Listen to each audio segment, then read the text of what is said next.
The Medium, a walking simulator slash horror game developed by Blooper Team. You know, the guys behind literally every walking sim horror game, was recently added to PlayStation Plus Extra, but is it worth platinuming? Now, I love horror. Movies such as The Descent are some of my most watched, and one glimpse at my account on PSMP will have you barraged by a host of horror titles from the heights of Outlast, yes, I know I need to complete that one, to the lows of whatever Nerved was supposed to be. But where does The Medium fall onto that scale? Let us first meet our protagonist Marianne, a young lady with the power to see the spirit world and interact with beings in this realm. Now this is a fairly impressive, but as a bald man, I was far more intrigued by her ability to change her hair color between realms. How's it fair that she gets two types of hair and I don't even get one? Marianne's foster father has recently passed away, and so it is our duty to farewell him and feed his cat. Cheeky game placing a trophy here. Guess we're committed now. Upon prepping Dear Dad, we are called by mysterious Thomas and tasked with setting out to the Niwa Workers Resort, also known as the scene of multiple horrific murders. I'm gonna be honest, if some random dude gave me a buzz and asked me to go to a creepy murder spa, I'd probably say no. But it was at this moment I remembered that a platinum trophy dwelled somewhere within the Hotel of Horror, and so I was suck it in. Now, this hotel, well, it's a fixer-upper. Most of the rooms are falling to bits, the pool needs a good scrub, and the whole place is filled with what I can only describe as flesh doors. Seriously, I hope Marianne brought gloves, because for both of these trophies, she will be picking up all sorts of nasty objects and giving them a spin. But within the walls of Niwa, there lies more than simply a platinum trophy. This place is the home of several lost spirits, this lovely lass, and what can only be described as an overgrown Mothman, who is just a tad too clingy for my liking. Stumbling through the halls, we bounce through some bugs for a trophy, partake in several puzzles straight out of Resident Evil, and worship a pair of bolt cutters. Seriously, what is it with horror games and their love of bolt cutters? Side note, the way the medium allows you to move between both the physical realm and spirit realm is pretty cool. Gotta love running from clingy Mothman in one, for a flesh door in the other, and then back into the first, all on the fly with no loading screens. Now, this is the part where we'll be spoiling the plot of the game Simmy style, so if you want to experience the game yourself, pause the video, give the subscribe button a smooch, and come back. Don't worry, Daddy Simmy will be right here waiting for you. Still here? Alright, let's do this. Remember Thomas, the lad from the phone back at the start? Well, he's also a medium, and his backstory is about as tragic as my hairline. You see, he was experimented on before fleeing and eventually settling down at Niwa, where he has a family. Well, had a family. When he was discovered, a man named Henry subdued him, tied him up like a Woolies roast chook, and burnt his house down with the fam inside. Dick move, Henry.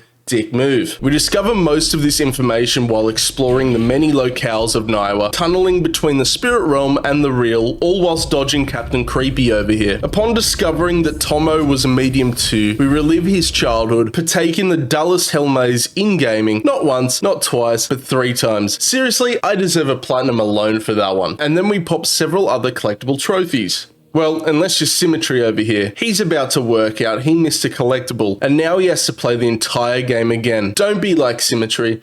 Earn your trophies wisely, kids. After discovering the reality that I had to play this game a second time, my anger was at an all-time high, and Captain Creepy was the casualty, being fried like a moth to a flame. It was here that Marianne would discover the shocking revelation that she is the daughter of Thomas, having been comatose by the fire and left in a hospital, whilst Thomas returned to Niwa. Bit of a choice there, Thomas. One creepy doll puzzle later, and we are gearing up for the final area of the game, a bunker, because it wouldn't be a horror game without a bunker. Here, we encounter Thomas's spirit, who explains that our sister had issues harnessing her medium powers, and so he kept her here or something. As a result of her torment, she had created Mothman, and now it's Thomas's duty to sacrifice himself, allowing Marianne to meet up with her sister and the ending trophies. I may have priority issues. Now, I won't be showing the ending of this game. Quite frankly, in my opinion, it sucks, and it's a really poor way to handle several themes, but to sum it up, Marianne is forced to sacrifice herself to stop Mothman or sacrifice her sister. It's poorly handled, but it does reward us with a sweet platinum wait, I missed a collectible. So, playthrough 2, here we come. Okay, this should be the collectible here, and bam! Platinum trophy number 161. The medium was an enjoyable yet flawed experience. Much in the way most walking sim cross horror titles are, you spend 95% of your time getting cardio in, and the other 5% picking up old shoes. PSMP gives the game a 3 out of 10 difficulty, 1 playthrough if you're not a fool like me, and a game time of 10 hours. Overall, I give the medium 3 3 out of 5 Simmy stars.